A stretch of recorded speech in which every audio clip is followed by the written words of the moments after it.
All right, so get this. We're diving into some serious financial intrigue coming straight out of Trinidad and Tobago. Ooh, sounds juicy. Imagine this. A government watchdog, Yeah. the Auditor General, Right. uncovers this massive budget discrepancy and then suddenly faces scrutiny from the very government she's supposed to be auditing. Oh, wow. Talk about a plot twist. Yeah, right. So what kind of discrepancy are we talking about here? Well, that's the crazy part. We're looking at a $2.6 billion understatement of revenue in the 2023 public accounts. Whoa, 2.6 billion. That's not chump change. No, not at all. And it's not just the number itself. It raises serious questions about transparency and accountability at Right. the highest levels of government. Absolutely. And I bet this Auditor General is not too happy about it. You got that right. Her name is Jawanti Ramdas, and she didn't even receive the accounts by the January 31st deadline. The statutory deadline? Yeah, exactly. And get this, she was given a revised set after she'd already finished auditing the first set. Wait, so they changed the numbers on her after she was done? Yeah, basically, can you imagine trying to do your job with the numbers constantly shifting beneath you? It's like trying to hit a moving target. It's impossible to get a clear picture. Exactly, and that really undermines the whole purpose of an audit, right? It does. It completely undermines the process. How can you trust any of the findings if the numbers are constantly being revised? And even after working with two different sets of accounts, Ramdas and her team couldn't reconcile the figures. Wow, so there's still a discrepancy even after they tried to fix it. Yep. So Ramdas, doing her job, flags this massive issue in her report to Parliament. Good for her. Someone has to call them out on this. Right, but here's where it gets really interesting. Instead of addressing the problem, They try to sweep it under the rug. it kind of feels that way.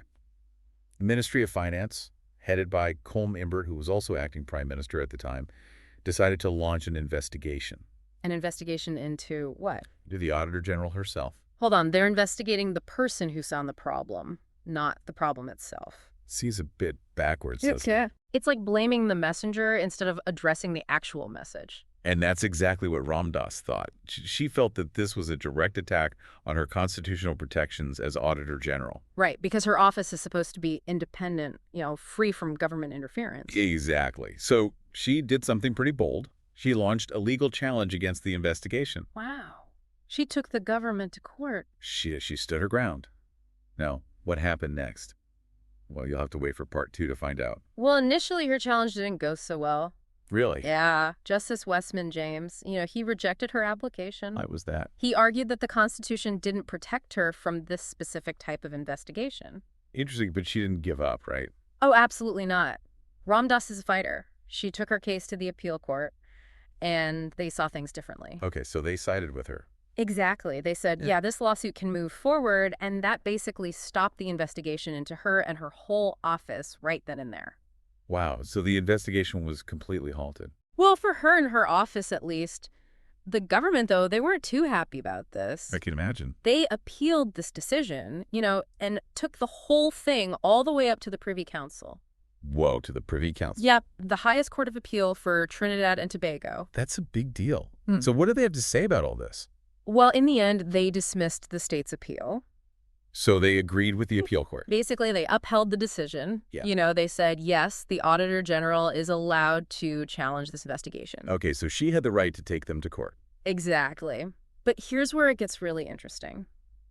Okay, so during the proceedings, the Privy Council, they straight up asked why Finance Minister Colm Imbert wasn't being investigated. Whoa, wait, they asked that themselves? They did. The Privy Council, like the highest legal authority for Trinidad and Tobago, Yeah. they basically said, why aren't you looking into the guy responsible for these accounts? That's a huge statement to make. It is. It wasn't just some offhand comment. The fact that they even brought it up changes everything. It completely shifts the focus, doesn't it? It does. It's like they're saying, hold on a second, maybe we should be looking at the finance minister here. It's almost like they're implying that he's the one who should be under scrutiny. Right. And that has huge implications for accountability and transparency within the Trinidadian government. So what happens next?